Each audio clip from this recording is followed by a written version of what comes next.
Once upon a time, in a quiet and slightly hidden forest, there lived a very special squirrel. He was small and lively, with soft brown fur and a funny little pink nose that stood out like a winter flower. He had a rare gift. He could sense smells from incredible distances. It was as if the air spoke to him. But what made him even more unusual was a habit that all the animals in the forest knew very well. He often scratched his nose without even realizing it. No one could understand why. The squirrel had grown up in a family of albino squirrels. They were white as snow. Since he was very little, he had always wondered why he was so different. Why his fur was brown. One day, while walking among the trees, he met a young deer who had seen him grow up. With a shy voice, the squirrel asked, "Why don't I look like my family?" That was when he discovered the truth. When he was still a tiny baby, the albino squirrels had found him in the forest. He was freezing, very small, almost like a little ball of wool. He did not even know how to climb trees. He often fell from the branches and ended up in a small lake. One day, after a heavy snowfall, he slipped again and fell into the icy water. The cold of the lake struck his nose so intensely that it froze. From that moment on, the animals of the forest began calling him Ice Nose. And it was precisely to warm it that the little squirrel started scratching his nose. With time, that gesture became his inseparable habit. Sometimes, when the wind moved the leaves, a distant memory returned to the squirrel. It was not really an image. It was more like a scent. A sweet and warm smell similar to freshly fallen hazelnuts. It was the only memory of his original family. He did not understand it. He saw no faces and heard no voices. Only that warm scent that made his nose tremble. One day he decided to follow it. He walked among the trees, smelling the air. The scent seemed to be calling him. Along the path he met an old owl. The owl watched him for a long time and then said, "That scent belongs to your first home. You do not remember it. But it remembers you." The owl was perched on a tall knotted branch. His feathers were speckled like the bark of ancient trees. His large deep eyes seemed to contain time itself. "How can a home remember?"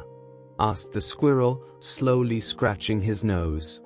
The owl seemed to smile. "Nothing that is born with love is ever truly forgotten," he replied. "The roots remember who warmed them.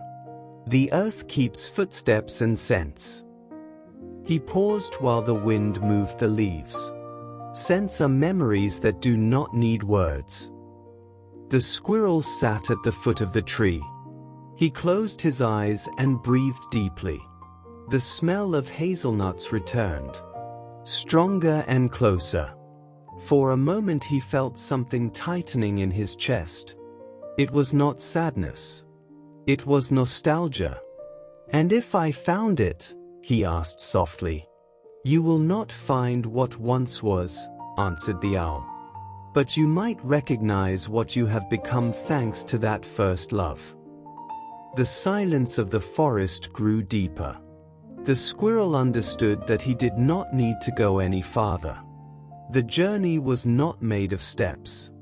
It was made of listening. He stood up and looked at the owl. "Thank you," he said simply. The owl slowly closed his eyes. "When your nose itches without the cold," he whispered, "it is your heart remembering." For the first time he scratched his nose not out of habit, but because of a strong emotion. The squirrel remained silent. He felt his heart warming and scratched his nose once again. The emotion was even stronger.